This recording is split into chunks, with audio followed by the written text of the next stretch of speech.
ಸಂದರ್ಭದಲ್ಲಿ ಸಾಹಿತ್ಯ ಸಂಭ್ರಮವೇ ಇರಲಿದೆ. ಇಂದು ನವೆಂಬರ್ 10. ಇಂದು ಕೂಡ ವಿಶೇಷ ಉಪನ್ಯಾಸ ಹಾಗೂ ಕವಿ ಸಮಯವನ್ನು ಹೊಂದಿ ನಮ್ಮ ಮುಂದೆ ಬರಲಿದೆ ಅಕ್ಷರ ಸಾಹಿತ್ಯ ವೇದಿಕೆ ಮಸ್ಕಿ ಹಾಗೂ ಭಂಡಾರ ಪ್ರಕಾಶನ ಮಸ್ಕಿ ಇವರ ಸಂಯುಕ್ತಾಶ್ರಯದಲ್ಲಿ ನಡೆಯುತ್ತಿರುವ ಅಕ್ಷರ ಸಾಹಿತ್ಯ ಸಂಭ್ರಮ. ಇಂದಿನ ಈ ಕಾರ್ಯಕ್ರಮಕ್ಕೂ ಮುಂಚಿತವಾಗಿ ಈ ಕಾರ್ಯಕ್ರಮ ಯಶಸ್ವಿಯಾಗಿ ಸಾಗಲಿ ಅಂತಕ್ಕಂಥ ಒಂದು ಪ್ರಾರ್ಥನೆಯನ್ನ ಮಾಡಲಿದ್ದಾರೆ ನಮ್ಮ ಆತ್ಮೀಯರು, ಶಿಕ್ಷಕರು ಹಾಗೂ ಸ್ನೇಹಿತರು ಆದಂತಹ ಶ್ರೀ ನಾಗರಾಜ್ ಮಾಂಡ್ರೆ ಅವರಿಂದ. Over to Nagaraj Mandre.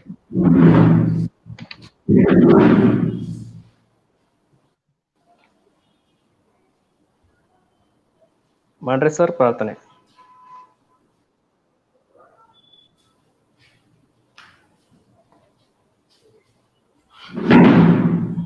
ನಾಗರಾಜ್ ಮಾಂಡ್ರೆ ಅವರು.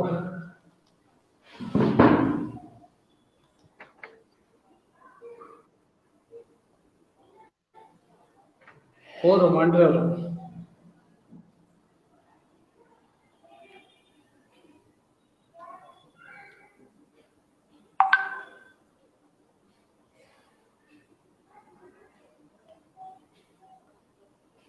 ಶಾಕಿರ್ ಮಾಂಡ್ರೆ ಬರಲಿಲ್ಲ.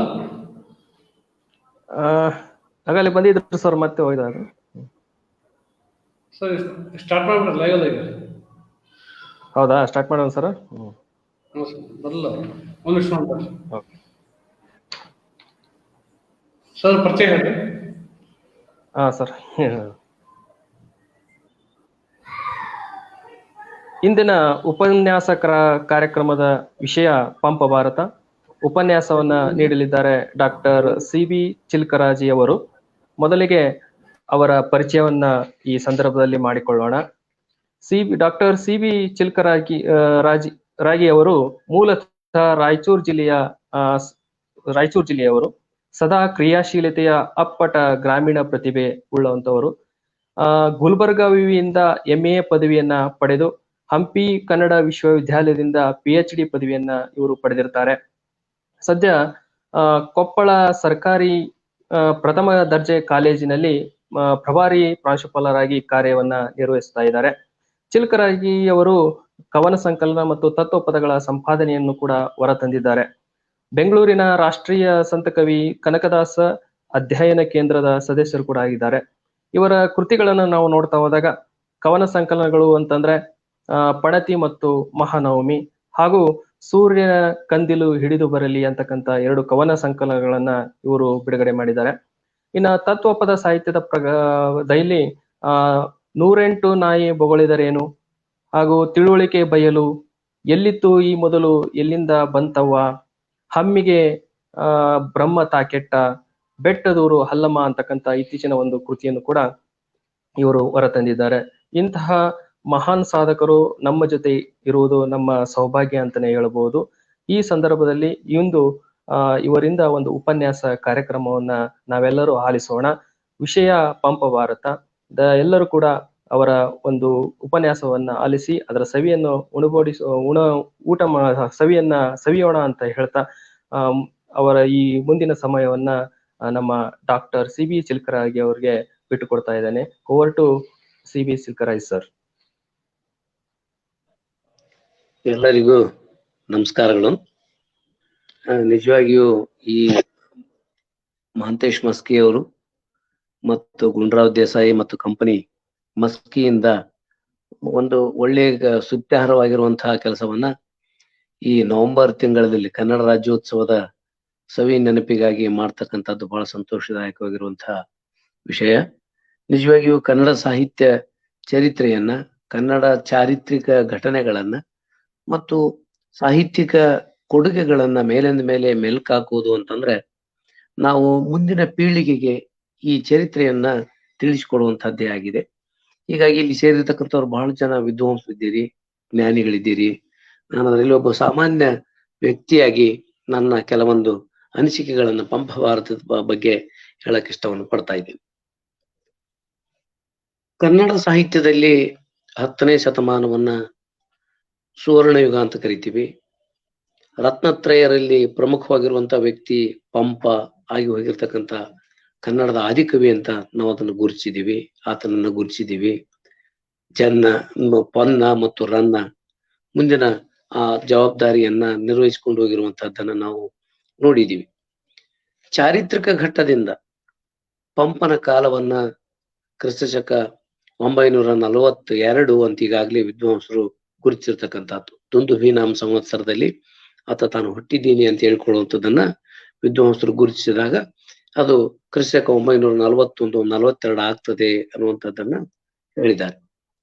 ಚಾರಿತ್ರಿಕವಾಗಿ ಹೇಳೋದಾದ್ರೆ ಆ ಕಾಲಘಟ್ಟ ರಾಷ್ಟ್ರಕೂಟರ ಆಡಳಿತದ ಕಾಲಘಟ್ಟ. ಈ ರಾಷ್ಟ್ರಕೂಟರ ಆಡಳಿತದ ಕಾಲಕ್ಕಾಗಲೇ ಕದಂಬರು, ಗಂಗರು, ಚಾಲುಕ್ಯರು ಕರ್ನಾಟಕದಲ್ಲಿ ಸ್ಥಳೀಯ ಆಡಳಿತವನ್ನ ಗುರುತಿಸಿರ್ತಕ್ಕಂಥದ್ದು. ಸ್ಥಳೀಯ ಆಡಳಿತದಲ್ಲಿ ಅವರು ಮೇಲಾಟದಿಂದ ಸ್ವಾತಂತ್ರ್ಯಕ್ಕಾಗಿ ತುಡಿಯುತ್ತಿದ್ದಂತ ಒಂದು ಕಾಲಘಟ್ಟ ಅದಾಗಿತ್ತು. ಉತ್ತರದ ಕ್ಷತ್ರಿಯ ಆಡಳಿತ, ಉತ್ತರದ ಭಾಗದವರ ಕ್ಷತ್ರಿಯ ಆಡಳಿತವನ್ನ ಮೀರಿ ಸ್ಥಳೀಯರು ತಮ್ಮ ತಮ್ಮ ಸ್ವಾತಂತ್ರ್ಯಕ್ಕಾಗಿ ಕ್ಷತ್ರಿಯರಿಂದ ಬಿಡಿಸಿಕೊಂಡು ಕೃಷಿ ಮೂಲದ ವ್ಯಕ್ತಿಗಳು ಸಾಮ್ರಾಜ್ಯವನ್ನ ಕಟ್ಟಿಕೊಳ್ತಿರ್ತಕ್ಕಂಥ ಒತ್ತಡದಲ್ಲಿದ್ದಂತ ಕಾಲಘಟ್ಟ. ಅದಕ್ಕಾಗಿ ಪಂಪನನ್ನ ನಾವು ವೀರಕವಿ, ಶೂರಕವಿ ಅನ್ನುವಂತ ಆ ಅರ್ಥದಲ್ಲಿ ನಾವು ಗುರುತಿಸಿದೀವಿ. ಆ ಕಾಲನೇ ಅಂತಹದ್ದಾಗಿತ್ತು. ಮತ್ತ ಕ್ಷತ್ರಿಯ ಮೂಲವನ್ನ, ನೆಲಮೂಲವನ್ನ ಮೀರಿ ಈ ಸ್ಥಳೀಯ ಈ ಕೃಷಿ ಮೂಲದ ವ್ಯಕ್ತಿಗಳು ಸಾಮ್ರಾಜ್ಯ ಕಟ್ಟುವಾಗ ಪಂಪನಿಗೆ ಆ ಕಾಲಘಟ್ಟದ ಐತಿಹಾಸಿಕ ಪರಂಪರೆಗಳು ಮತ್ತು ಹಿನ್ನೆಲೆಗಳು ಬಹಳಷ್ಟು ಪ್ರಭಾವವನ್ನ ಬೀರಿರುವಂತಹದ್ದನ್ನ ನಾವು ನೋಡ್ಬೋದು. ಅಧಿಕಾರವನ್ನು ದಕ್ಕಿಸಿಕೊಳ್ಳಲು ಪಡುತ್ತಿದ್ದ ಪುಡುಪಾಟ್ಲುಗಳ ತಲ್ಲಣಗಳು ಇಲ್ಲಿವೆ.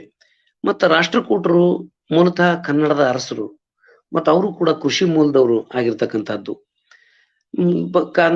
ಅವರು ಅದಕ್ಕಿಂತ ಪೂರ್ವದಲ್ಲಿ ಸಂಸ್ಕೃತವನ್ನೇ ಬಹಳ ಪ್ರಮುಖವಾಗಿರುವಂತಹದ್ದು, ಬಹಳ ಶ್ರೇಷ್ಠವಾಗಿರುವಂತಹದ್ದು, ಅದರಲ್ಲಿನೇ ಕೃತಿಗಳನ್ನು ರಚನೆ ಮಾಡ್ಬೇಕು ಅಂತ ಹೇಳುವಂತಹದ್ದು ಸಂದರ್ಭದಲ್ಲಿ 10ನೇ ಶತಮಾನದ ವೇಳೆಗಾಗಿ ಪಂಪನಂತವನು ಅದನ್ನ ಮೀರಿ ಸ್ಥಳೀಯ ಭಾಷೆ, ನೆಲದ ಧರ್ಮ ಅಂಥದ್ದನ್ನ ಕಾವ್ಯದಲ್ಲಿ ಕಟ್ಟಿಕೊಡುವ ಪ್ರಯತ್ನವನ್ನ ಮಾಡ್ತಾನೆ.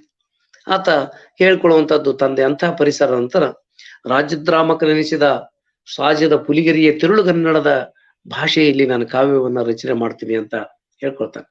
ನಮ್ಮ ಶ್ರೀ ವಿಜಯ ತಿರುಳುಗನ್ನಡದ ನಾಡೇ ನಾಡು ಅಂತ ಈ ಕೊಪ್ಪಳ, ಪುಲಿಗೆರೆ ಇವುಗಳನ್ನ ಗುರುತಿರ್ತಕ್ಕಂಥದ್ದು. ಅಂತ ತಿರುಳುಗನ್ನಡದ ನಾಡು, ಅಂತ ಅತ್ಯಂತ ಮೃದುವಾದ ಶ್ರೇಷ್ಠವಾದ ಕನ್ನಡದ ಭಾಷೆಯಲ್ಲಿ ನಾನು ಆ ಪ್ರದೇಶದ ಸತ್ವವನ್ನು ಹೀರಿಕೊಂಡು ಕಾವ್ಯವನ್ನು ರಚಿಸ್ತೀನಿ ಅಂತೇಳಿ ಅದು ಪಂಪ ಭಾರತವನ್ನ ಬರೀತಾನೆ. ಪಂಪ ಭಾರತ ಅಂದ್ರ ಅದು ವಿಕ್ರಮಾರ್ಜುನ ವಿಜಯ, ಅದು ಪಂಪ ರಚಿಸಿರೋದ್ರಿಂದ, ಭಾರತ ರಚಿಸಿರೋದ್ರಿಂದ ಪಂಪ ಭಾರತ ಅಂತ ಗುರುತಿಸ್ತಕ್ಕಂಥದ್ದು. ಅದೇ ರೀತಿಯಾಗಿ ಕುಮಾರವ್ಯಾಸನು ಭಾರತವನ್ನು ರಚಿಸಿರೋದ್ರಿಂದ ಕುಮಾರವ್ಯಾಸ ಭಾರತ ಅಂತ ನಾವು ಅದನ್ನು ಗುರುತಿಸ್ತೀವಿ. ಕರ್ನಾಟಕ ಭಾರತ ಕಥಾ ಮಂಜರಿ ಆದ್ರೂ ಕೂಡ ಅದನ್ನ ಕುಮಾರವ್ಯಾಸ ರಚಿಸಿರೋದ್ರಿಂದ ಕುಮಾರವ್ಯಾಸ ಭಾರತ ಅಂತಾನೆ ಗುರುತಿಸುವ ಹಾಗೆ ಪಂಪನ ರಚನೆ ಮಾಡಿರೋದ್ರಿಂದ ಪಂಪ ಭಾರತ ಅಂತೇಳಿ ನಾವು ಇದನ್ನ ಗುರುತಿಸ್ತೀವಿ. ಈ ಪಂಪ ಮಹಾನ್ ಕವಿಯಾಗಿದ್ದ, ಇರಿಯಲ್ ಶರಣ್ಬುಗೆ ಕಾಯಲ್ ಆ ಕಾಲಘಟ್ಟದಲ್ಲಿ ಬದುಕಿದ್ದ. ಇವನು ವೀರನೂ ಆಗಿದ್ದ, ತ್ಯಾಗಿನೂ ಆಗಿದ್ದ, ಬಹಳ ದೊಡ್ಡ ಗುಣವಂತನು ಇದಾಗಿದ್ದ. ಇಂಥ ವ್ಯಕ್ತಿ ಸೌಜನ್ಯದ ಮೇರು ಪರ್ವತವಾಗಿದ್ದ. ವ್ಯಾಸ ಮುನೀಂದ್ರ ರುಂದ್ರ ವಚನಾಮೃತ ವಾರ್ತಿಯನ್ ಈಸುವೆಂ, ಕವಿ ವ್ಯಾಸನೆಂಬ ಗರ್ವ ನನಗಿಲ್ಲ ಅನ್ನುವಂಥ ಒಂದು ಮಾತು ಆತನ ಸೌಜನ್ಯದ ತುತ್ತ ತುದಿಯನ್ನು ತೋರಿಸ್ತದೆ. ನಾನು ಈಗಾಗಲೇ ಭಾರತ ದೇಶದಲ್ಲಿ ವ್ಯಾಸ ಮುನೀಂದ್ರ ರುಂದ್ರ ವಚನಾಮೃತ ವಾರ್ಧಿಯೇ ಇದೆ, ಇದು ಸಮುದ್ರವಾಗಿದೆ, ಈ ಸಮುದ್ರದಲ್ಲಿ ಈಸ್ತೇನೆ ನಾನು, ಆದ್ರೆ ಕವಿ ವ್ಯಾಸನೆಂಬ ಗರ್ವ ನನಗಿಲ್ಲ ಅಂತ ತನ್ನ ಸೌಜನ್ಯದಿಂದ ನಾನೊಬ್ಬ ಸಾಮಾನ್ಯ ಮನುಷ್ಯ ಅಂತ ಹೇಳ್ಕೊಳ್ತಾನೆ. ಯಾಕಂದ್ರೆ ಕಾಳಿದಾಸ, ವ್ಯಾಸ, ಭವಭೂತಿ, ವಾಲ್ಮೀಕಿ ಇಂಥ ಎಲ್ಲ ಮಹಾಕಾವ್ಯಗಳ ಸಾಗರವೇ ಆತನ ಮುಂದಿದೆ. ಅವೆಲ್ಲವುಗಳನ್ನ ಆತ ಅಧ್ಯಯನ ಮಾಡಿದ್ದಾನೆ. ಮಾಡಿ ಮತ್ತೆ ಕನ್ನಡದಲ್ಲಿ ಈ ಕಾವ್ಯವನ್ನು ಯಾಕೆ ರಚನೆ ಮಾಡ್ಬೇಕು ಅಂತ ಆತ ಅನಿಸ್ತು ಅಂತಂದ್ರೆ, ಸುಮಾರು 1 ಲಕ್ಷ ಶ್ಲೋಕಗಳನ್ನ ಒಳಗೊಂಡಿರುವಂತಹ ಸಂಸ್ಕೃತದ ಮಹಾಭಾರತವನ್ನ ಕನ್ನಡದಲ್ಲಿ ಯಾರು ಹೇಳ್ಬೇಕು ಅನ್ನುವಂತ ಒಂದು ಪ್ರಶ್ನೆ ಬಂದಾಗ, ಸಮಸ್ತ ಭಾರತವನ್ನ ಅಪೂರ್ವವಾಗಿ ಪೇಳಿದ ಕವೀಶ್ವರರಿಲ್ಲ, ಪೇಳುವಡೆ ಪಂಪನೇ ಪೇಳ್ಗುಮೆಂದು ವಿಭುಧರ್ ಪೇಳಿದರೆ ಪೇಳಿದನಿ ಮಹಾಪ್ರಬಂಧಮಂ ಅಂತ ತಾನು ಒಂದ್ ಕಡೆಗೆ ಹೇಳ್ಕೊಳ್ತಾನೆ. ಅಂದ್ರ ಅಂದಿನ ಕಾಲದ ವಿದ್ವಾಂಸರು ಎಲ್ಲರೂ ಏನಪ್ಪಾ, ಸಂಸ್ಕೃತದಲ್ಲಿ ಮಹಾಕಾವ್ಯ ಇದೆ, ಮಹಾಭಾರತ ಮತ್ತು ರಾಮಾಯಣ ಮಹಾಕೃತಿಗಳಾಗಿದ್ದಾವೆ, ಆದ್ರೆ ಕನ್ನಡ ಕೇಳುವಂತ ಪುಣ್ಯಾತ್ಮರು ಯಾರಿದ್ದಾರಪ್ಪ, ಅಂತ ಕವಿಗಳು ಯಾರಿದ್ದಾರ ಅಂತ ಹುಡುಕಾಡಿದಾಗ ಪಂಪನೇ ಪೇಳ್ಗುಮೆಂದು ವಿಭುಧರ್ ಪೇಳಿದಾಗ, ವಿಭುಧರು ಅಂದ್ರ ಬುದ್ಧಿಜೀವಿಗಳು, ಮಹಾತ್ಮರು ಎಲ್ಲರೂ ಬಂದು ಪಂಪ ನೀನು ಕನ್ನಡದಲ್ಲಿ ಈ ಮಹಾಭಾರತವನ್ನು ಕಟ್ಟಿಕೊಡು ಅಂತ ಹೇಳಿದಾಗ ನಾನು ಹೇಳಿನಿ ಅನ್ನುವಂಥ ಒಂದು ಮಾತನ್ನ ಆತ ಹೇಳ್ಕೊಳ್ತಾನೆ. ಅಂದ್ರ ವಿಭುಧರು ಅಂದಿನ ಎಲ್ಲಾ ಬುದ್ಧಿಜೀವಿಗಳೆಲ್ಲರೂ ಪಂಪನನ್ನ ಪ್ರೀತಿಸ್ತಿದ್ರು. ಪಂಪನ ಕಾವ್ಯದ ಸತ್ವ ಅವ್ರಿಗೆ ಅರ್ಥ ಆಗಿತ್ತು ಅನ್ನುವಂಥದ್ದು ಈ ಮಾತಿನಿಂದ ನಮಗೆ ಅರ್ಥ ಆಗ್ತದೆ. ಮತ್ತ ಈತ ಪಂಪ ನಂಬಿರುವಂತಹ ಗುಣಗಳು ಎಂಥವಾಗಿದ್ವು ಅದು ನಾವು ಆದಿಕವಿಯನ್ನ ನಾವು ಗುರುತಿಸ್ಕೊಳ್ಳೋದು ಹೇಗೆ ಅಂತಂದ್ರೆ, ಆತ ಇಲ್ಲ ನಮ್ ಕಣ್ಮುಂದೆ ಇವತ್ತು, ಆದ್ರೆ ಆತನ ಎರಡು ಕೃತಿಗಳು ನಮ್ ಕಣ್ಮುಂದಿದ್ದಾವೆ. ಅದರಲ್ಲಿ ಆದಿಪುರಾಣ ಮತ್ತು ವಿಕ್ರಮಾರ್ಜುನ ವಿಜಯದಿಂದ ನಾವು ಆತನ ವೈಯಕ್ತಿಕ ವಿಷಯಗಳನ್ನ ಕೂಡ ನಾವು ಕ್ರೋಢೀಕರಿಸಬಹುದು. ಅದರಲ್ಲಿ ಒಂದು ಘಟನೆ ಬರ್ತದೆ. ಅವತ್ತಿನ ಬುದ್ಧಿವಂತರೆಲ್ಲರೂ ಕೂಡಿಕೊಂಡು ಪಂಪನಿಗೆ ಮನುಷ್ಯ ಯಾರು ಅನ್ನುವಂಥ ಒಂದು ಬೃಹತ್ ಆಗಿರುವಂತ ಪ್ರಶ್ನೆಯನ್ನು ಎತ್ತಿ ಕೇಳ್ತಾರೆ, ಯಾರಪ್ಪ ಮನುಷ್ಯ ಅಂತೇಳಿ. ಇವತ್ತಿಗೂ 21ನೇ ಶತಮಾನಕ್ಕೂ ಕೂಡ ನಾವು ಮನುಷ್ಯರಂದ್ರ ಏನಂತ ಹೇಳ್ಬೇಕು ಅನ್ನುವಂಥದ್ದೇ. ಮನುಷ್ಯ ಅಂತ ಯಾರಿಗ್ ಕರಿಬೇಕು? ಅಧಿಕಾರಿಗೆ ಕರಿಬೇಕು, ಏನು ದುಡ್ಡಿದ್ದವನಿಗೆ ಕರಿಬೇಕು, ಭೂಮಾಲೀಕನ ಕರಿಬೇಕು, ಅಥವಾ ಸಾಮಾನ್ಯ ಸಾದಾ ಜನರಾಗಿ ತಿರುಗಾಡ್ತಾರಲ್ಲ ಅವ್ರನ್ನ ಕರಿಬೇಕು? ಈ ಗೊಂದಲ ನಮಗೆ ಸೃಷ್ಟಿ ಆಗ್ತದೆ. ಅಂತಹ ಸಂದರ್ಭದಲ್ಲಿ ಪಂಪನನ್ನ ಇಂಥ ಬುದ್ಧಿಜೀವಿಗಳು ಎಲ್ಲರೂ ಕೇಳಿದ್ರು, ಬುದ್ಧಿವಂತರು ಎಲ್ಲರೂ ಹೋಗಿ ಕೇಳಿದ್ರು ಯಾರನ್ನು ಮನುಷ್ಯ ಅಂತ. ಅವಾಗ ಆತ ಹೇಳಿರ್ತಕ್ಕಂಥ ಮಾತು 21ನೇ ಶತಮಾನ ಕಾಲಘಟ್ಟದಲ್ಲೂ ಕೂಡ ನಾವು ಆತ್ಮಾವಲೋಕನ ಮಾಡಿಕೊಳ್ಳುವ ಪುನಃ ಪುನಃ ಮೆಲುಕು ಹಾಕುವಂತ ಮಾತು ಅದಾಗಿದೆ. ತ್ಯಾಗದ, ಭೋಗದ, ಅಕ್ಕರದ, ಗೇಯದ, ಗೋಷ್ಠಿಯ, ಅಲಂಪಿನ, ಇಂಪುಗಳ್ಗಾಗರವಾದ ಮಾನಸರ ಅನ್ನುವಂತ ಒಂದು ಮಾತನ್ನ ಹೇಳ್ತಾನೆ. ಅಂದ್ರೆ ಯಾರನ್ನು ಮನುಷ್ಯ ಅಂತ ಕರಿಬೇಕು ಅಂತ ಕೇಳಿದಾಗ ರಾಜ ಬಹುಶಃ ಆಸೆ ಇಟ್ಕೊಂಡಿದ್ದೇನೋ, ಯಾಕಂದ್ರೆ ಆಶ್ರಯ ಕೊಟ್ಟಿನಿ, ಅದ್ ಕೇಳಿದ್ದೆಲ್ಲ ವ್ಯವಸ್ಥೆ ಮಾಡಿ ಕೊಟ್ಟಿನಿ, ನನ್ನನ್ನ ಮನುಷ್ಯ ಅಂತ ಕರೀತಾನೆ ಅಂತೇಳಿ, ಅಥವಾ ಆತ ಕಲಿಸಿದ ಗುರು ಹಂಗ ಆಸೆ ಇಟ್ಕೊಂಡಿದ್ನೇನೋ, ಅಥವಾ ಆತನಿಗೆ ಸಹಾಯ ಮಾಡಿರ್ತಕ್ಕಂಥ ವ್ಯಕ್ತಿಗಳು ಬಹುಶಃ ಅವರು ಕೂಡ ಹಂಗ ಆಸೆ ಇಟ್ಕೊಂಡಿದ್ರೇನೋ, ಅವ್ರ ಹೆಂಡತಿ, ಸಂಬಂಧಿಗಳು, ಬಂಧು ಬಾಂಧವರು ಎಲ್ಲರ ಆಸೆ ಇಟ್ಕೊಂಡಿದ್ರೇನೋ. ಆದ್ರ ಪಂಪ ಅದೆಲ್ಲವನ್ನ ಮೀರಿ ಅನ್ನ ಹಾಕಿದ ಧಣಿಯನ್ನ ಮೀರಿ ಎಲ್ಲ ಕಾಲಕ್ಕೂ ಸಲ್ಲುವ ಮೌಲ್ಯದ ಬಗ್ಗೆ ಹೇಳುವಂತಹ ಮಾತು ತ್ಯಾಗ, ಭೋಗದ. ಒಬ್ಬ ಮನುಷ್ಯ ಅಂತಂದ್ರೆ ಹೆಂಗಿರ್ಬೇಕಂದ್ರೆ ಅವನಿಗೆ ತ್ಯಾಗಿ ಆಗಿರ್ಬೇಕು, ಭೋಗಿ ಆಗಿರ್ಬೇಕು, ಮತ್ತೆ ಪ್ರೀತಿ ಇರ್ಬೇಕು ಅವನಲ್ಲಿ. ತ್ಯಾಗದ, ಭೋಗದ, ಗೇಯದ, ಗೋಷ್ಠಿಯ, ಅಲಂಪಿನ, ಇಂಪುಗಳಿಗೆ ಆಗರವಾದ, ಮತ್ತ ಅವನ ಸಂದರ್ಭ ಬಂದಾಗ ಹಾಡನ್ನು ಪ್ರೀತಿಸುವಂತ, ಲಲಿತ ಕಲೆಗಳನ್ನ ಗೌರವಿಸುವಂತ, ಲಲಿತ ಕಲೆಗಳಿಗೆ ಆಶ್ರಯದಾತನಾಗಿರುವಂತ, ಇವೆಲ್ಲ ಗುಣಗಳನ್ನ ಒಳಗೊಂಡಿರುವಂತಹ ಒಬ್ಬ ಮನುಷ್ಯನನ್ನ ಮನುಷ್ಯ ಅಂತ ಕರೀಬಹುದು ಅಂತ ಹೇಳಿರುವಂತಹ ಮಾತು ಇವತ್ತಿಗೂ ಕೂಡ ಪಂಪನ ಘನತರವಾದ ವ್ಯಕ್ತಿತ್ವಕ್ಕೆ ಸಾಕ್ಷಿಯನ್ನ ಒದಗಿಸಿಕೊಡ್ತಾ ಇದೆ. ಮತ್ತ ಈಗಾಗಲೇ ಗುರುತಿಸಿದ ಹಾಗೆ ಆತ ಒಂದು ಗರ್ವ ಇರದೇ ಇರ್ತಕ್ಕಂಥ ಮನುಷ್ಯ. ತನ್ನ ವೈಯಕ್ತಿಕ ವಿಷಯಗಳನ್ನ ಪ್ರತಿಪಾದನೆ ಮಾಡುವ ಸಂದರ್ಭದಲ್ಲಿ ಜನರು ತನ್ನನ್ನು ಹೇಗೆ ಗುರುತಿಸಿದ್ರು ಅನ್ನುವಂಥದ್ದನ್ನ ಕೂಡ ತಿಳ್ಕೊಳ್ತಾರೆ. ಕದಳಿ ಗರ್ಭಶಾಮಂ ಅಂದ್ರ ಬಾಳೆ ದಿಂಡನ್ನ ಒಳಗ ಸೂಲಿದ್ರ ಬರ್ತೈತಲ್ಲ ಅದು ನುಣ್ಣನೆಯ ನಸುಗೊಂದು ಬಣ್ಣ ಏನ್ ಬರ್ತೈತಲ್ಲ, ನಾನು ಆ ಬಣ್ಣದವನಾಗಿದ್ದೆ ಅಂತ ಜನ ಹೇಳ್ತಿದ್ರು ಅಂತ ಹೇಳ್ತಾನ. ಮೃದು ಕುಟಿಲ ಶಿರೋರುಹಂ, ನುಣ್ಣನೆಯ ಗುಂಗುರು ಗೂದಲಿನ ವ್ಯಕ್ತಿಯಾಗಿದ್ದಂತೆ, ನುಣ್ಣಗಿದ್ವಂತೆ, ಅವು ಗುಂಗುರು ಗೂದಲಾಗಿದ್ವಂತೆ. ಸರೋರುಹ ವದನಂ, ಕಮಲಮುಖನಾಗಿದ್ದಂತೆ, ಬಹಳ ಸುಂದರವಾಗಿದ್ದಂತೆ. ಕದಳಿ ಗರ್ಭಶಾಮಂ ಮೃದು ಕುಟಿಲ ಶಿರೋರುಹಂ ಸರೋರುಹ ವದನಂ. ಮಧ್ಯಮ ತನು, ಪೂರ್ತಿ ಎತ್ತರನೂ ಅಲ್ಲ, ಪೂರ್ತಿ ಗಿಡ್ಡನೂ ಅಲ್ಲ, ಮಧ್ಯಮ ತನು ಆಗಿದ್ದ. ಮೃದುವಚನಂ, ಲಲಿತ ಮಧುರ ಸುಂದರ ವೇಷಂ. ಹಿತಮಿತ ಮೃದುವಚನ, ಮಾತು ಜಾಸ್ತಿ ಆಡ್ತಿರ್ಲಿಲ್ಲ, ಆದ್ರ ಸಂದರ್ಭ ಬಂದಾಗ ಮಾತಾಡಿದ ಅಂದ್ರ ಹಸಿಗೋಡಿಗೆ ಅಳ್ಳಿಟ್ಟಂಗಿರ್ತಿದ್ವು ಅಂತ ಆತನ ಬಗ್ಗೆ ಹೇಳುವಂತ ಸಂದರ್ಭದ ಘಟನೆಗಳನ್ನ ಹೇಳ್ತಾನೆ. ಮತ್ತ ಮಧುರ ಸುಂದರ ವೇಷಂ, ಆತ ವೇಷಭೂಷಣಕ್ಕೂ ಕೂಡ ಬಹಳ ಮಹತ್ವವನ್ನು ಕೊಟ್ಟಿದ್ದ. ಆ ಭೋಗದ ತ್ಯಾಗ ಮತ್ತು ಭೋಗ ಅಂತ ಏನು ಶಬ್ದ ಬರುತ್ತಲ್ಲ, ಅವನು ಭೋಗದ ಒಂದು ಬಹಳ ಸುಂದರವಾಗಿ ಅದನ್ನು ಬಳಸಿಕೊಳ್ತಾ ಇದ್ದ. ವೇಷಭೂಷಣಗಳ ಸಂದರ್ಭದಲ್ಲಿ, ಆಹಾರ ವಿಹಾರಗಳ ಸಂದರ್ಭದಲ್ಲಿ, ನಾಡನ್ನ ತಿರುಗಾಡುವ ಸಂದರ್ಭದಲ್ಲಿ, ಈ ಚಾರಣ ಗೀರಣ ಎಲ್ಲ ಕೆಲಸಗಳನ್ನ ಆತ ಬಹಳ ತೃಪ್ತಿಯಿಂದ ಮಾಡಿರುವಂತಹ ಘಟನೆಗಳನ್ನ ಇಲ್ಲಿ ಆದಿಪುರಾಣದಲ್ಲಿ ಈ ಮಾತನ್ನ ದಾಖಲಿಸ್ತಾನೆ.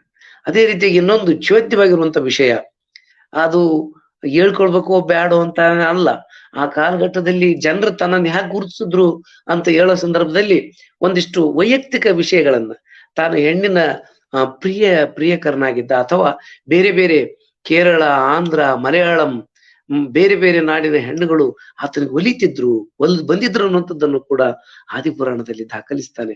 ಕೇರಳ ನಟಿ ಕಟಿ ಸೂತ್ರಾರುಣಮಣಿ ಮಲಯ ಯುವತಿ ದರ್ಪಣನ್ ಆಂಧ್ರೀ ನಿರಂಧ್ರ ಬಂಧುರಸ್ತನಹಾರನ್ ಉದಾರಂ ಸರಸ್ವತಿ ಮಣಿಹಾರಂ. ಇಷ್ಟೆಲ್ಲ ಹೆಣ್ಮಕ್ಳ ಜೊತೆಗೆ ಕೇರಳದ ಗಣಿಕೆಯರ ಸೊಂಟದ ಪಟ್ಟಿಗೆ ಕೆಂಪ ಮಣಿಹಾರ ಆಗಿದ್ದಂತೆ ಅವನು. ಅಂದ್ರೆ ಯಾವತ್ತಿಗೂ ಪಂಪನನ್ನ ಅಷ್ಟು ಪ್ರೀತಿಸ್ತಿದ್ರಂತೆ ಅವರು. ಸೂತ್ರಾರುಣಮಣಿ ಮಲಯ ಯುವತಿ ದರ್ಪಣನ್, ಮಲಯದ ಯುವತಿಯರಿಗೆ ನೋಡಿಕೊಳ್ಳುವಂತ ಕನ್ನಡಿ ಆಗಿದ್ದಂತೆ. ಅಂದ್ರೆ ಯಾವಾಗ್ಲೂ ಆ ಹೆಂಗಳ ಪ್ರಿಯಕರನಾಗಿ ಇದ್ದಂತೆ. ಆಂಧ್ರಿ ನಿರಂಧ್ರಿ ಅಂದ್ರ ಆಂಧ್ರದ ಯುವತಿಯರ ಮಲೆಗಳಿಗೆ ಹಾರನಾದವ ಅನ್ನುವಂಥದ್ದನ್ನು ಕೂಡ ಹೇಳ್ಕೊಳ್ತೀನಿ.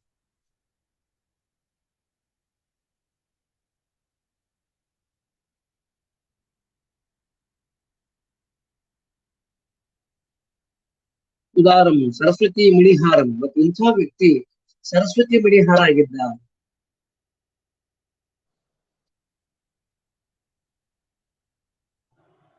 ಸರಸ್ವತಿ ಮಣಿಹಾರ ಅಂದ್ರೆ ಸರಸ್ವತಿ ಕಂಠಾಭರಣ ಮಣಿಹಾರ ಅನ್ನುವಂಥ ಮಾತನ್ನ ಕವಿ ತನ್ನ ಬಗ್ಗೆ ಜನರು ಹೇಳುವಂತಹ ರೀತಿಯಲ್ಲಿ ಅದನ್ನ ದಾಖಲಿಸ್ತಾ ಹೋಗ್ತಾರೆ. ಇನ್ನ ಈ ಮಹಾಭಾರತದಲ್ಲಿ ಪಂಪ ಈ 1,00,000 ಶ್ಲೋಕಗಳನ್ನು ಒಳಗೊಂಡಿರುವಂತಹ ಮಹಾಭಾರತವನ್ನ 14 ಅಧ್ಯಾಯದಲ್ಲಿ ಕಟ್ಟಿಕೊಡ್ತಾನೆ. ಬಹಳ ದೊಡ್ಡ ಕುಸುರಿ ಕೆಲಸ ಇದು. ಹಿತಮಿತ ಮೃದುವಚನ, ಪದರಚನ ಗಂಭೀರ, ಇವೆಲ್ಲ ತನಗ ಅವನ ಬಗ್ಗೆ ಹೇಳ್ತಕ್ಕಂಥ ಮಾತುಗಳು. ಪದರಚನ ಗಂಭೀರ, ಒಂದು ಪದ ರಚನೆ ಮಾಡಿದ ಅಂದ್ರ ಗಂಭೀರವಾಗಿ ಇರುವಂತಹ ಅರ್ಥವನ್ನ ಕೊಡುವಂತದ್ದಾಗಿತ್ತು. ನಾನು ಈಗಾಗ್ಲೇ ಹೇಳಿದ ಹಾಗೆ 10ನೇ ಶತಮಾನದ ಕಾಲ ವೀರಾವೇಶದ ಕಾಲ ಆಗಿತ್ತು. ಮತ್ತ ಅಲ್ಲಿ ಕುಲಹೀನನಾದ ಕರ್ಣನ ಬಗ್ಗೆನೆ ಅತಿ ಹೆಚ್ಚು ಮಹತ್ವವನ್ನು ಕೊಟ್ಕೊಂತ ಹೋಗ್ತಾನೆ. ಯಾಕೆ ಹಂಗ್ ಕೊಟ್ಟಿರಬಹುದು ಅಂತ ವಿದ್ವಾಂಸರು ಗುರುತಿಸೋದು ಹೇಗೆ ಅಂತಂದ್ರೆ, ಆ ಕಾಲಘಟ್ಟದಲ್ಲಿ ಅತ್ಯಂತ ಕೆಳವರ್ಗದ ಜನರು ಕೂಡ ಅಧಿಕಾರಕ್ಕಾಗಿ ಕಿತ್ತಾಡ್ತಾ ಇದ್ರು. ಸಾಮರ್ಥ್ಯದಿಂದ ಅಧಿಕಾರವನ್ನು ದಕ್ಷಿಕೊಳ್ತಾ ಇದ್ರು. ಅಂಥ ಪಾತ್ರದ ಪ್ರತೀಕವಾಗಿ ಕರ್ಣ ನಮ್ಮ ಮುಂದ ಬಂದ್ ನಿಲ್ತಾನೆ. ಕರ್ಣ ಎಂಥ ನತದೃಷ್ಟ ಅಂದ್ರ, ಒಬ್ಬ ಕುಂತಿ ಹೊಟ್ಟೆಯಲ್ಲಿ ಹುಟ್ಟಿ ಸೂರ್ಯಪುತ್ರನಾಗಿ ದುರ್ಯೋಧನ ಜೊತೆಗಿದ್ದು ಯಾವ ಅವಕಾಶಗಳನ್ನು ಪಡ್ಕೊಳ್ಳಾರ್ದ ಒಬ್ಬ ಸಾಮಾನ್ಯ ವ್ಯಕ್ತಿಯಾಗಿ ಅಳಿದು ಹೋಗ್ತಾನೆ. ಆದ್ರ ನಮ್ಮ ಪಂಪ ಮೂಲ ಮಹಾಭಾರತದಲ್ಲಿ 4 ದುಷ್ಟ ಚತುಷ್ಟಯರು ಅಂತ ಗುರುತಿಸಿದ್ರು: ಕರ್ಣ, ದುಶ್ಯಾಸನ, ಶಕುನಿ, ದುರ್ಯೋಧನ. ಆದ್ರೆ ಇಲ್ಲಿ ದುರ್ಯೋಧನನನ್ನ ಮತ್ತು ಕರ್ಣನನ್ನ ಸ್ವಲ್ಪ ಮೇಲೆತ್ತಿ ಪಂಪ ಅವರಲ್ಲಿ ಒಳ್ಳೆಯ ಗುಣಗಳಿಗೆ ಒಂದು ದಾಖಲಿಸುವಂತ ಕೆಲಸವನ್ನ ಆತ ಮಾಡಿದ್ದು ಬಹಳ ಖುಷಿ ಅನಿಸ್ತದೆ.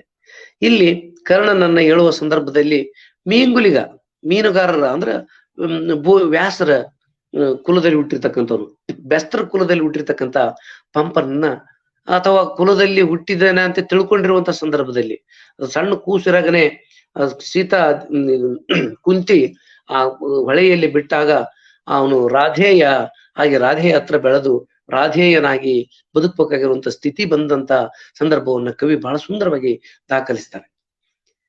ಕೃಷ್ಣ ಅವನ ಮನೆ ಮುಂದೆ ಹೋಗ್ತಾನೆ.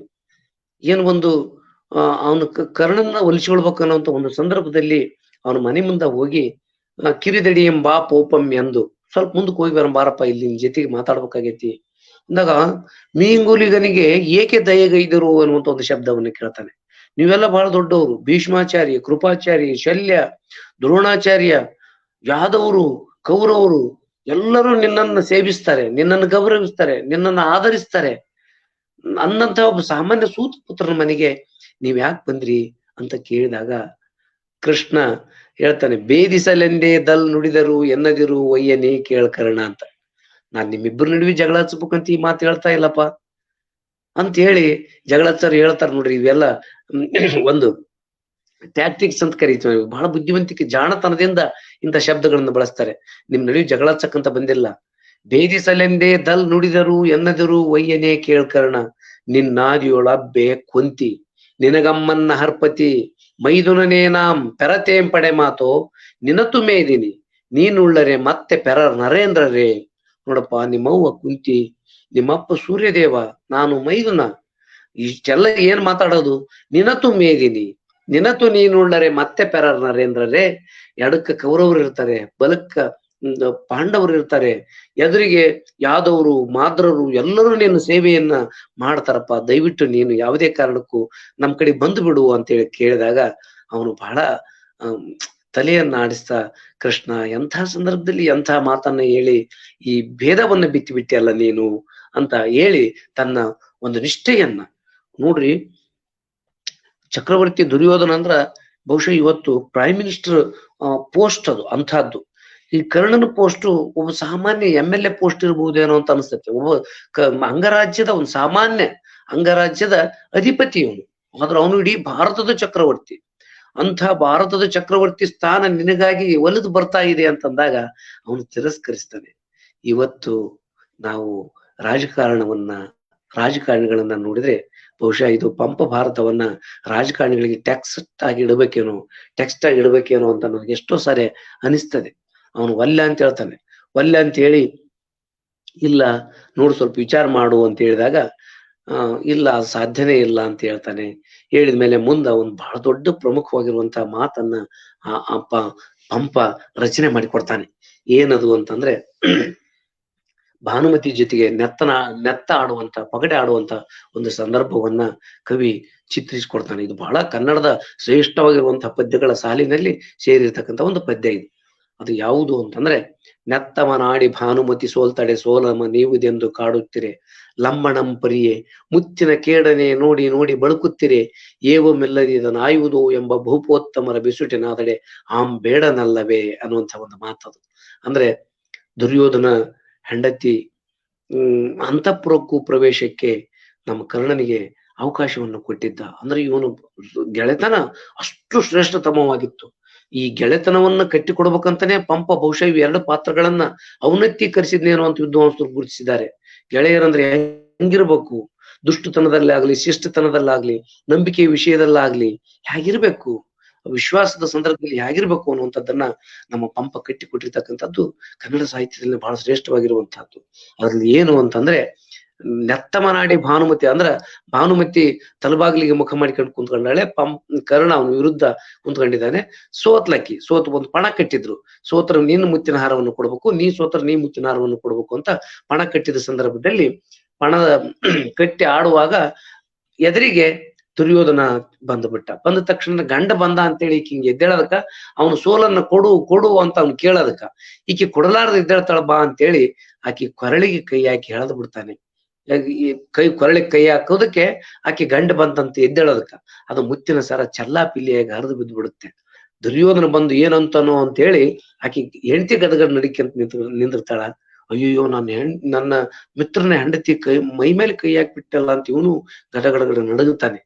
ಏವಮಿಲ್ಲದೆ ಇದನ್ನಾಯುವುದು ಎಂಬ ಭೂಪೋತ್ತಮರ ಬಿಸುಟಿನಾದಡೆ ಆಂ ಬೇಡನಲ್ಲವೇ, ನಾನು ಇಂಥ ಇವನ್ನ ಬಿಟ್ಟಾಕಿದೆ ಅಂತಂದ್ರೆ, ನನ್ನ ಮಿತ್ರ ದುರ್ಯೋಧನನ್ನು ಬಿಟ್ಟು ಬಂದೆ ಅಂತಂದ್ರೆ ಸಾಧ್ಯನೇ ಇಲ್ಲ, ನಾನು ಬಿಟ್ಟು ಬರೋದಕ್ಕೆ ಆಗೋದೇ ಇಲ್ಲ ಅನ್ನುವಂಥ ಮಾತನ್ನ ಹೇಳಿದಾಗ ಕೃಷ್ಣ ಓಹೋ ಇವನು ಎಂಥ ಸಂದರ್ಭದಲ್ಲಿ ಬಿಟ್ಟು ಬರೋದಲ್ಲ ಅಂತ ಒಂದು ತನ್ನ ತಿಳ್ಕೊಂಡ್ಮೇಲೆ ಅವನು ಮುಂದೆ ಕುಂತಿಯನ್ನ ಕಳಿಸ್ತಾನೆ.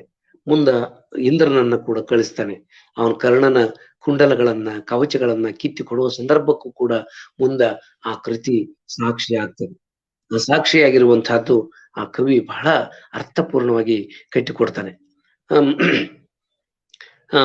ಕುಂತಿದೇವಿ ಬಂದು ಕೇಳಿದಾಗ, ಅಮ್ಮ ನೀವು ನನ್ನ ಮಗ ಅಂತ ಹೇಳಿದ್ರಿ, ನಾನೊಬ್ಬ ಸಾಮಾನ್ಯ ಮನುಷ್ಯನನ್ನ ಬಹಳ ಉನ್ನತವಾಗಿರುವಂತ ಸ್ಥಳಕ್ಕೆ ಹೋಯ್ದ್ರಿ, ಮೀಂಗುಲಿಗೆನಾಗಿಯೂ ಹಣಮಾಂ ಗುಣಮನೆ ಬಿಸುಟನಿಲ್ಲ, ನಿಮಗ ಮಗನಾದಂಗೆನಗೆ ಬಿಸುಡಲಕ್ಕುಮೆ.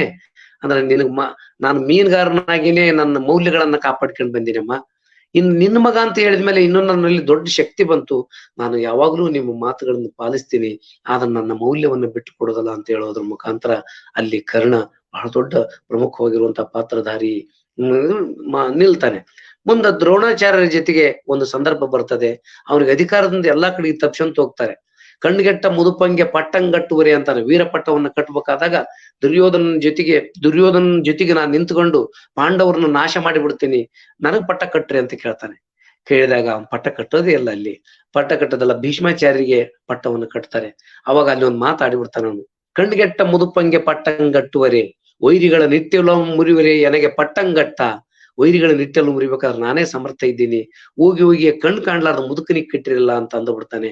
ಎಲ್ಲಿವರೆಗೂ ಭೀಷ್ಮಾಚಾರ್ಯರು ರಣರಂಗ ಭೂಮಿಯಲ್ಲಿ ಇರ್ತಾರೋ ಅಲ್ಲಿವರೆಗೆ ನಾನು ಶಸ್ತ್ರ ಹಿಡಿಯೋದಿಲ್ಲ ಅಂತ ಬಿಟ್ಟು ಹೋಗ್ಬಿಡ್ತಾನೆ.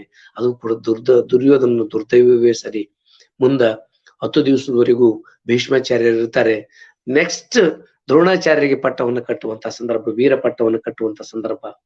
ಅಲ್ಲಿ ಕರ್ಣನಿಗೆ ಕಟ್ಟಬೇಕು ಅಂತ ದುರ್ಯೋಧನ ಹೇಳಿದಾಗ ದ್ರೋಣಾಚಾರ್ಯರು ಸಿಡಿದು ನಿಲ್ತಾರೆ, ಸಾಧ್ಯನೇ ಇಲ್ಲ, ಸೂತಪುತ್ರನಿಗೆ ನೀವು ಪಟ್ಟವನ್ನು ಕಟ್ಟಕ್ ಆಗೋದೇ ಇಲ್ಲ, ನಾನಿದ್ದೀನಿ, ಕೃಪಾ ಇದ್ದಾನೆ ಅಂತೇಳಿ ಅವರು ವಾದವನ್ನು ಮಾಡಿದಾಗ ಕುಲಮನೆ ಮುನ್ನ ಮುಗ್ಗಡಿಪರಿಯಂಗಳ ನಿಮ್ಮ ಕುಲಂ ನಿಮಗೊಮ್ಮ ಆ ಕುಲಂ ಉಂಟು ಮಾಡೋಗಮ್ಮ ಅನ್ನುವಂತ ಒಂದು ಶಬ್ದವನ್ನು ಬಳಸ್ತಾನೆ. ಕುಲಗಳ ಅಂತೂ ಮಾರ್ಮಲ್ಯವನ್ನು ಅಟ್ಟಿ ತಿಂಬುವೆ, ಕುಲಂ ಕುಲಂ ಮಲ್ತು ಛಲಂ ಕುಲಂ ಬಲಂ ಕುಲಂ ಆಣ್ಮ ಕುಲಂ ಅಭಿಮಾನ ಒಂದೇ ಕುಲಂ ಬಗೆವಾಗಳಿ ಕಲಹದೊಳಣ್ಣ ನಿಮ್ಮ ಕುಲಂ ನಿಮಗಂ ಆ ಕುಲಂ ಉಂಟು ಮಾಡುಗಂ. ಯಾವುದು ಕುಲ?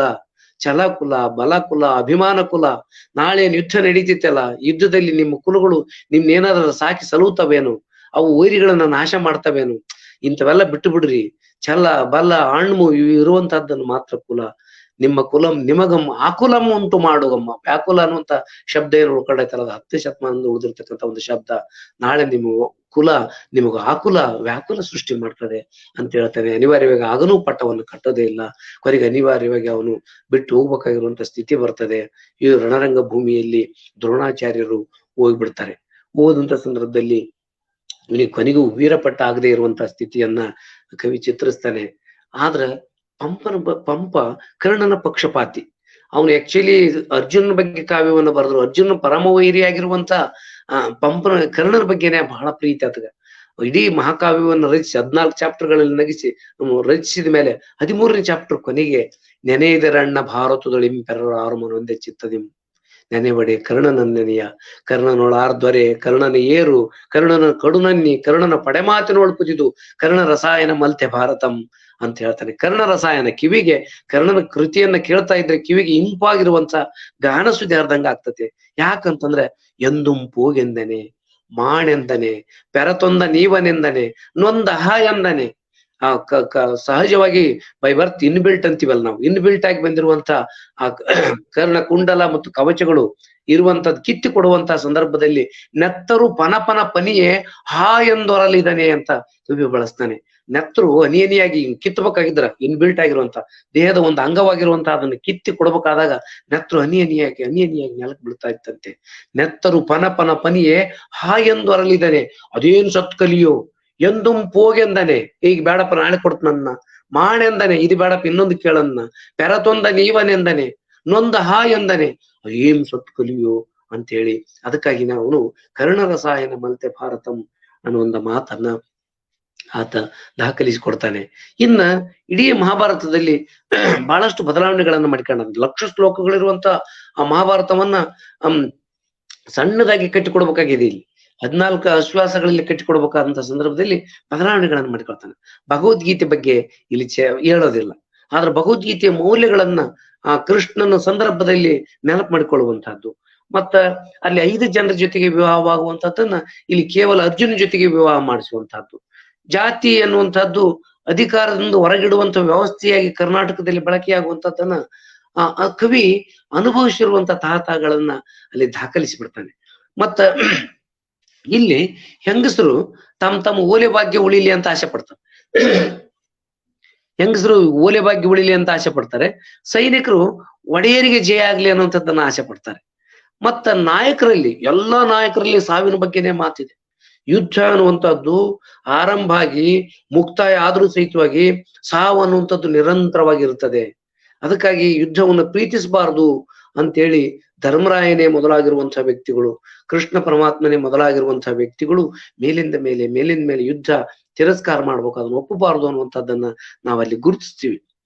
ಇಷ್ಟೆಲ್ಲ ಆದ್ಮೇಲೆ ಎಲ್ಲ ಬದಲಾವಣೆಗಳನ್ನ ಮಾಡಿಕೊಂಡು ಸಾವಿನ ಸಂದರ್ಭದ ಸ್ಥಿತಿಯನ್ನ ಕೂಡ ಪಂಪ ಅದನ್ನ ಈ ಪೊಳತು ನಾಳೆ ದೇವಲೋಕದ ಓಲಗದೊಳಿರ್ಪೆಮ್ಮ ಅಂತ ಒಬ್ಬ ಸೈನಿಕ ರಾತ್ರಿ ಕುಡ್ಕಂತ ಕುಂತ್ಕೊಂಡಿರ್ತಾನ. ಸುಮಾರು 200ಕ್ಕೂ ಮಿಕ್ಕಿ ಈ ಕುಡಿಯುವಾಗ ನೆಂಜಿಕೊಳ್ಳುವಂತ ಪದಾರ್ಥಗಳ ಬಗ್ಗೆ ಪಂಪನಿಗೆ ಗೊತ್ತಿದೆ. ಏನೇನ್ ನೆಂಜಿಕೊಳ್ಬೇಕು ಅನ್ನುವಂಥದ್ದನ್ನ ಬರೀತಾನೆ. ಕಳ್ಳುಗಳ ಬಗ್ಗೆ ಬರೀತಾನೆ. ಎಂತೆಂತ ಕಳ್ಳು ಎಂತೆಂತ ಕೆಲಸ ಅಂದ್ರ ಇವತ್ತು ಡ್ರಿಂಕ್ಸ್ ಅಂತ ಕರಿತೀವಿ, ಫಾರಿನ್ ವಿಸ್ಕಿ, ಆ ವಿಸ್ಕಿ, ರಮ್ಮು, ಜಿನ್ನು ಅಂತ ಏನ್ ಕರಿತೀವಲ್ಲ, ಅವೆಲ್ಲ ಆ ಕಾಲದಲ್ಲಿರುವಂತದ್ದನ್ನ ಜನರ ಹತ್ರ ಹೋಗಿ ಅಧ್ಯಯನ ಮಾಡಿ ಅವೆಲ್ಲವುಗಳನ್ನ ತಿಳ್ಕೊಂಡು ಬಂದು ನೆಂಜಿಕೊಳ್ಳುವ ಪದಾರ್ಥಗಳನ್ನ ಚಿತ್ರಣ ಕೊಡ್ತಾನೆ ಕವಿ ಪಂಪ. ಬಹಳ ಶ್ರೇಷ್ಠವಾಗಿರುವಂತಹ ಕಾವ್ಯ ಇದು. ಮತ್ತೆ ಈ ಪೊಳತು ಹೊತ್ತು ನಾವ್ ಇಲ್ಲಿರ್ತೀನಿ, ನಾಳೆ ಇಷ್ಟತ್ತಾದ ತಕ್ಷಣ ದೇವಲೋಕದ ವೀರ ವನಿತೆಯರದಲ್ಲ ಅವ್ರ ತೋಳ್ತಕ್ಕೆಯಲ್ಲಿ ಇರ್ತೀನಿ ಅಂತ ಒಬ್ಬ ಇರ್ತಾನೆ. ಜಿತೇನಾಪಿ ಲಭ್ಯತಿ ಲಕ್ಷ್ಮಿ ಮೃತೇನಾಪಿ ಸುರಾಂಗನ ಕಾ ಚಿಂತಾ ಮರಣಾರುಣ ಅನ್ನುವಂಥ ಇದರಲ್ಲಿ ಹೇಳುವಂತಹದ್ದು. ಇನ್ನ ಕೊನೆಯದಾಗಿ ನಾನು ಹೇಳೋದೇನು ಅಂತಂದ್ರೆ, ಆತ ಒಂದು ಕಾವ್ಯದ ಯಾರ್ಯಾರಪ್ಪ ಈ ಲೋಕಪೂಜ್ಯರು, ಈ ಮಹಾಭಾರತ ಯಾಕೆ ಲೋಕಪೂಜ್ಯ ಅನ್ನುವಂತಹ ಮಾತನ್ನ ಆ ಚಿತ್ರಿಸ್ತಾನೆ. ಚಲದೋಳ್ ದುರ್ಯೋಧನಂ, ನನ್ನಿಯೋಳಿನ ತನಯಂ, ಗಂಡಿನೋಳ್ ಭೀಮಸೇನಂ, ಬಲದೋಳ್ ಮದ್ರೇಶನ್, ಅತ್ಯುನ್ನತಿಯೋಳ್ ಅಮರ ಸಿಂಧೋದ್ಭವಂ, ಚಾಪವಿದ್ಯಾ ಬಲದೋಳ್ ಕುಂಭೋದ್ಭವಂ, ಸಾಹಸದ ಮಹಿಮೆಯೋಳ್ ಫಲ್ಗುಣಂ, ಧರ್ಮದೋಳ್ ನಿರ್ಮಲ ಚಿತ್ತಂ ಧರ್ಮಪುತ್ರಂ, ಮಿಗಿಲ್ ಇವರ್ಗಳಿನ್ ಈ ಭಾರತಂ ಲೋಕಪೂಜ್ಯಂ ಅಂತ ಹೇಳ್ತಾನೆ. ಇಲ್ಲಿ ಛಲದೋಳ್ ದುರ್ಯೋಧನ, ಛಲಕ್ಕೆ ಒಂದು ಉದಾಹರಣೆ ಕೊಡೋದಾದ್ರೆ ದುರ್ಯೋಧನ ಇದ್ದಾನೆ, ಸತ್ಯಕ್ಕಾಗಿ ಇಲ್ಲಿ ಇನತನಯ ಕರ್ಣ ಇದ್ದಾನೆ, ಗಂಡಿನಲ್ಲಿ ಭೀಮಸೇನ ಇದ್ದಾನೆ, ಬಲದಲ್ಲಿ ಮದ್ರೇಶನಿದ್ದಾನೆ, ಅತ್ಯುನ್ನತಿಯಲ್ಲಿ ಭೀಷ್ಮಾಚಾರಿ ಇದ್ದಾನೆ. ಭೀಷ್ಮಾಚಾರಿಯಷ್ಟು ಅತ್ಯುನ್ನತವಾಗಿರುವಂತ ಪಾತ್ರ ಇಡೀ ಮಹಾಭಾರತದಲ್ಲಿನೇ ಇಲ್ಲ. ಚಾಪ ವಿದ್ಯಾಬಲದೋಳ್ ಕುಂಭೋದ್ಭವಂ, ಬಿಲ್ವಿದ್ಯೆಯಲ್ಲಿ ದ್ರೋಣಾಚಾರ್ಯರ ಸಮನಾಗಿರುವಂತಹ ವ್ಯಕ್ತಿ ಮಹಾಭಾರತದಲ್ಲಿನೇ ಇಲ್ಲ. ಸಾಹಸದ ಮಹಿಮೆಯೋಳು ಫಲ್ಗುಣಂ, ಸಾಹಸ ಮಾಡ್ಬೇಕು ಅಂತ ಅನ್ನೋದಾದ್ರೆ ಅರ್ಜುನನೇ ಅದಕ್ಕೆ ಸಾಟಿ. ಧರ್ಮದೋಳು ನಿರ್ಮಲ ಚಿತ್ತಂ, ಧರ್ಮಕ್ಕೆ ಅತ್ಯಂತ ಪ್ರಮುಖವಾಗಿರುವಂತಹದ್ದು. ಧಾರ್ಮಿಕ ವ್ಯಕ್ತಿಗಳು ಯಾರೇ ಇರ್ಲಿ ಅವರಲ್ಲಿ ನಿರ್ಮಲ ಚಿತ್ತ ಇಲ್ಲ ಅಂತಂದ್ರೆ ಅದು ವ್ಯರ್ಥ ಅನ್ನುವಂತ ಮಾತನ್ನ ಪಂಪ ಇಲ್ಲಿ ಗುರುತಿಸ್ತಾನೆ. ಧರ್ಮದೋಳು ನಿರ್ಮಲ ಚಿತ್ತ ಧರ್ಮಪುತ್ರಂ ಇವರ್ಗಳಿನ್ ಈ ಭಾರತಂ ಲೋಕಪೂಜ್ಯಂ. ಆದ್ರೆ ಇದರಲ್ಲಿ ಶ್ರೀಕೃಷ್ಣ ಪರಮಾತ್ಮನನ್ನ ತರಲಿಲ್ಲ. ಯಾಕೆ ತರಲಿಲ್ಲ ಅಂತಂದ್ರೆ ಆತ ಉತ್ತರ ಭಾರತದ ವ್ಯಕ್ತಿಗಳನ್ನ ತನ್ನ ಕಾವ್ಯದ ನಾಯಕರನ್ನಾಗಿ ಮಾಡ್ಕೊಳ್ಬಾರ್ದು ಅನ್ನುವಂತ ಒಂದು ಯಾವುದೋ ಒಂದು ಮೂಲೆಯಲ್ಲಿ ಆತನಿಗಿತ್ತೇನು. ಮತ್ ಇನ್ನೊಂದೇನಂತಂದ್ರೆ ಇದಕ್ಕೆಲ್ಲ ಕಾರಣೀಭೂತನಾಗಿರುವಂತ ನಿನ್ನೊಳೆ ಕೃಷ್ಣಕಾರಕರೊಳರೆ, ಕೃಷ್ಣನ ಬಗ್ಗೆ ಒಂದು ಆರೋಪ ಇದೆ, ನಮ್ಮ ದುರ್ಯೋಧನ ಮಾಡ್ತಾನೆ ಇದ್ರಲ್ಲಿ. ಏನಂತಂದ್ರೆ ನಿನ್ನೊಳೆ ಕೃಷ್ಣಕಾರಕರೊಳರೆ. ಇವತ್ತಿಗೂ ನಮ್ ಕಡೆಗೆ ಶಬ್ದ ಇದೆ, ಏನಪ್ಪಾ ಕರಗಿದ್ದದ್ ಬೆಳಗ್ ಮಾಡ್ತೀರಿ, ಬೆಳಗಿದ್ದದ್ ಕರಗ್ ಮಾಡ್ತೀರಿ ಅಂತ ನಮ್ಮ ಹಳ್ಳಿ ಜನ ಅಂತಾರೆ. ಸಾಲಿ ಕಲ್ತೀವಪ್ಪ ನಾವು, ನೌಕರಿ ಮಾಡ್ತೀವಿ ಅಂದ್ರೆ ನೀವೇನಪ್ಪಾ ಔದಿದ್ದದ್ದು ಅಲ್ಲ ಮಾಡ್ತೀರಿ, ಅಲ್ಲದದ್ದು ಹೌದು ಮಾಡ್ತೀರಿ ಅನ್ನೋಂತ ರೀತಿಯಲ್ಲಿ ನಿನ್ನೊಳೆ ಕೃಷ್ಣಕಾರಕರೊಳರೆ. ಕೃಷ್ಣನ ಬಗ್ಗೆ ದುರ್ಯೋಧನ ಹೇಳ್ತಾನೆ, ನೀನು ಕರಗಿದ್ದದನ್ನ ಬೆಳಗ್ ಮಾಡ್ತಿ, ಬೆಳಗಿದ್ದದನ್ನ ಕರಗ್ ಮಾಡ್ತಿ ಅಂತ. ಹೆಜ್ಜೆ ಹೆಜ್ಜೆಗೂ ಸುಮಾರು 13-14 ಚಾಪ್ಟರ್ಗಳು ಮುಗಿದ್ರು ಕೂಡ ನಮ್ ಕೃಷ್ಣ ನಿಲ್ತಾನೆ. ಆದ್ರೆ ಕೃಷ್ಣನನ್ನ ಮಾತ್ರ ಈ ವೀರ ಕ್ಷಾತ್ರ ಯುಗದ ಹಿನ್ನೆಲೆಯಲ್ಲಿ ಆತ ಬಳಕೆ ಮಾಡಿಕೊಳ್ಳಲಿಲ್ಲ. ಯಾಕನ್ನುವಂಥದ್ದನ್ನು ವಿದ್ವಾಂಸರು ಬಹಳಷ್ಟು ಚರ್ಚೆಯನ್ನು ಮಾಡಿದ್ದಾರೆ. ಅದರ ಚರ್ಚೆಯ ವೇಳೆ ಇದಲ್ಲ ಅನ್ನೋ ಒಂದು ಕಾರಣಕ್ಕಾಗಿ ನಾನು ಇಲ್ಲಿ ಇದನ್ನು ಮುಗಿಸ್ತಾ, ಬಹಳ ಶ್ರೇಷ್ಠವಾಗಿರುವಂತಹ ಕೃತಿ, ಇದನ್ನು ಕೇವಲ 6 ತಿಂಗಳಿನಲ್ಲಿ ಬರೆದು ಮುಗಿಸಿನಿ ಅನ್ನುವಂತಹ ಮಾತನ್ನ ಹೇಳ್ತಾನೆ. ಈ ತಿರುಳುಗನ್ನಡದ ಭಾಷೆಯಲ್ಲೇ ಬಳಸಿನಿ ಅಂತ ಹೇಳ್ತಾನೆ. ಆತನ ತಾಯಿ ತವ್ರ ಮನೆ ಅಣ್ಣಿಗೇರಿ. ಆತನ ಆಂಧ್ರ ಪ್ರದೇಶದ ಕುರ್ಕ್ಯಾಲಂ ಶಾಸನದಲ್ಲಿ, ಬೊಮ್ಮನಗುಡ್ಡದಲ್ಲಿ ಸಿಕ್ಕಿರ್ತಕ್ಕಂಥ ಶಾಸನದಲ್ಲಿ ನಾವು ಆತನ ಪೂರ್ವಜರು ಇದ್ದಿದ್ದನ್ನ ವ್ಯಂಗ್ಯ ಮಂಡಲದ ವ್ಯಂಗ್ಯ ಪಡುವಂತ ಗುರುತಿಸ್ಕೊಳ್ತಾನೆ. ತನ್ನ ಶರೀರ ಹೆಂಗಿತ್ತು, ತಾನು ಹೆಂಗಿದ್ದೆ, ತನ್ನ ಗುಣಗಳು ಎಂಥವು ಅನ್ನುವಂಥದ್ದನ್ನ ಹೇಳಿರ್ತಕ್ಕಂಥ ಏಕಮಾತ್ರ ವ್ಯಕ್ತಿ, ಕನ್ನಡದ ಶ್ರೇಷ್ಠ ಕವಿ, ಆದಿಕವಿ, ಮಹತ್ವದ ಕವಿ, 21ನೇ ಶತಮಾನಕ್ಕೂ ಕಾಡುವಂತ ಮಹಾಕವಿ ಪಂಪನ ಬಗ್ಗೆ ನನಗೆ ಮಾತನಾಡಲು ಅವಕಾಶ ಕೊಟ್ಟಿರ್ತಕ್ಕಂಥ ನಿಮ್ಗೆಲ್ಲರಿಗೂ ವಂದಿಸಿ ನನ್ನ 2 ಮಾತುಗಳನ್ನು ಮುಗಿಸ್ತೇನೆ. ನಮಸ್ಕಾರಗಳು.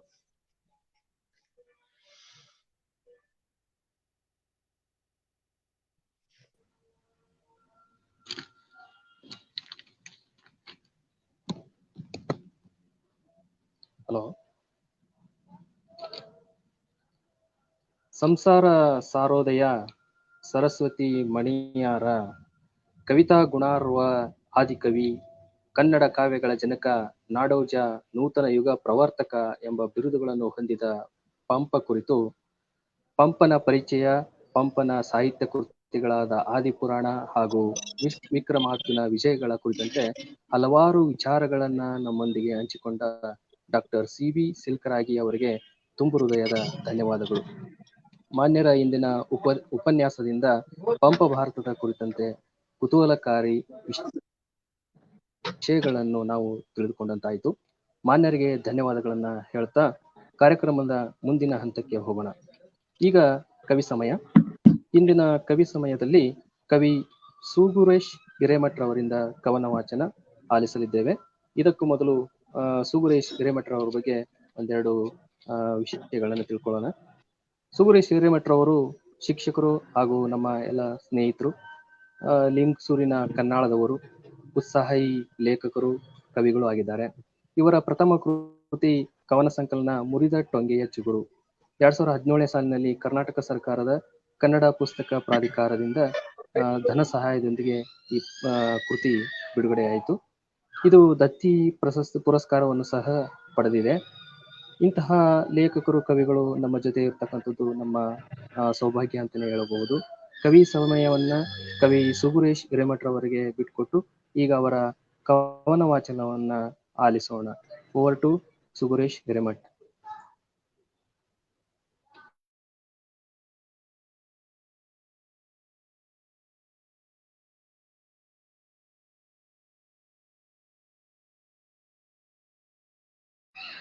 ಸರ್.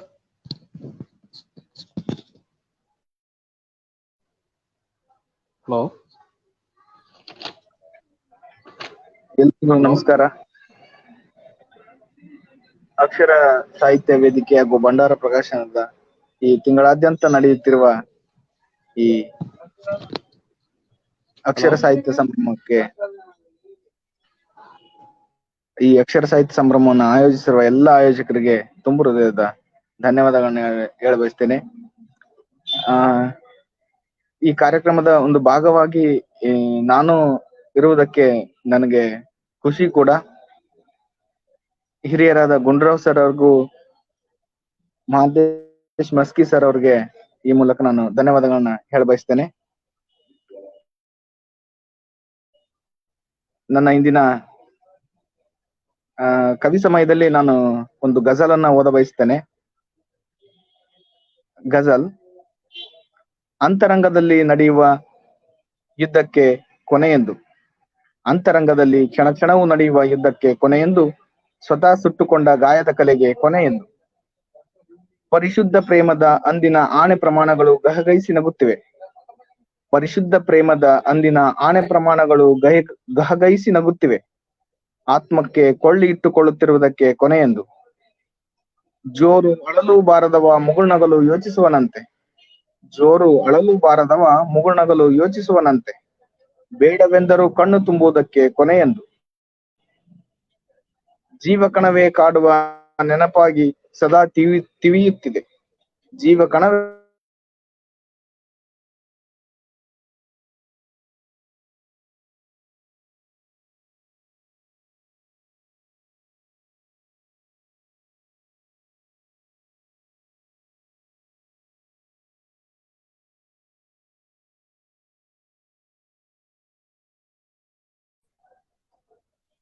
ಜೋರು ಅಳಲು ಬಾರದವ ಮುಗುಳ್ನಗಲು ಯೋಚಿಸುವನಂತೆ, ಬೇಡವೆಂದರೂ ಕಣ್ಣು ತುಂಬುವುದಕ್ಕೆ ಕೊನೆಯೆಂದು, ಜೀವಕಣವೇ ಕಾಡುವ ನೆನಪಾಗಿ ಸದಾ ತಿವಿಯುತ್ತಿದೆ, ನೆನಪಿಲ್ಲದೆ ಬದುಕುವುದಕ್ಕೆ ಕೊನೆಯೆಂದು, ಪ್ರೇಮವೆಂಬುವುದಿಲ್ಲಿ ಸ್ವರ್ಗಕ್ಕೆ ಕಿಚ್ಚು ಹಚ್ಚುವುದಂತೆ, ಪ್ರೇಮವೆಂಬುವುದಿಲ್ಲಿ ಸ್ವರ್ಗಕ್ಕೆ ಕಿಚ್ಚು ಹಚ್ಚುವುದಂತೆ, ಅಯ್ಯೋ ಸ್ವಾಮಿ ಪ್ರೇಮವೇ ಹೊತ್ತಿಸಿದ ಬೆಂಕಿಗೆ ಕೊನೆಯೆಂದು.